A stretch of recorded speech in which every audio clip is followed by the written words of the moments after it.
And it was 1970. Japan was still getting back on its feet after World War II, and people were unhappy. The war left deep wounds, not just on the land, but also in people's hearts. The economy was growing fast, but under the surface, things weren't so good. Young people who grew up hearing about the war and America controlling Japan didn't agree with the older generation's ideas. In all this trouble, a new group appeared, student radicals. They followed ideas from Karl Marx and wanted big changes. They thought Japan was messed up because of capitalism and listening to America too much. They dreamed of a perfect world where everyone was equal, but that seemed impossible in a Japan that was changing so fast.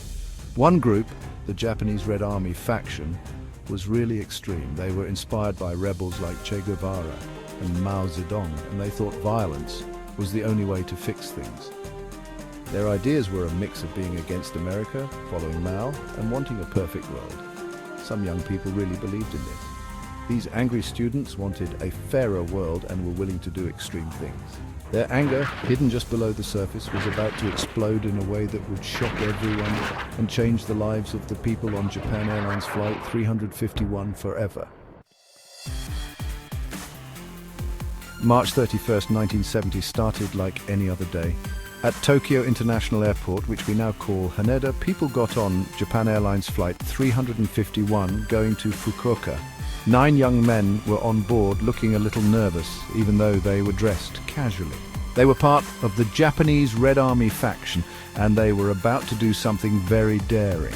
As the Boeing 727 flew into the sky, with everyone below not knowing what was happening, the radicals started their plan. They pulled out samurai swords and a bomb they made themselves and ran into the cockpit, yelling and scaring everyone. People on the plane couldn't believe it as their normal trip turned into a nightmare. The hijackers, led by 27-year-old Takamaru Tamiya, said what they wanted: free their friends from jail, a lot of money, and a safe flight to North Korea. The world watched as Japan, totally surprised by this, tried to figure out what to do. This wasn't just something happening in Japan, it was on TV all over the world. Everyone on the plane was terrified. People, including many women and children, huddled together, scared. The hijackers, young but serious, walked up and down the aisle with their weapons, reminding everyone of the danger. Outside, the plane became a bargaining chip in a big fight between countries and different ways of thinking. After many hours of stressful talking, the hijackers let most of the people go in exchange for fuel and some of the money. The plane, now a flying jail for the remaining hostages, flew to Fukuoka and then to Seoul's Kimpo Airport. Every little bump and shake terrified the people still on board. The stop in Seoul was strange, a mix of huge drama and weird meetings. South Korea, wanting to avoid violence, carefully talked to the hijackers while the world watched.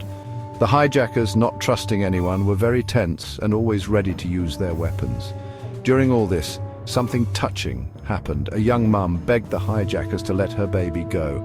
Surprisingly, they agreed and handed the baby to people in South Korea. This small act of kindness, a little bit of good in all the bad, showed how complicated the hijackers really were. But the calm didn't last. After 2 awful days in Seoul, the hijackers, getting impatient, made the plane take off again. They were going to Pyongyang, the capital of North Korea, a mysterious country that many thought was dangerous. For the hostages, it was like going to another planet, a trip into the unknown.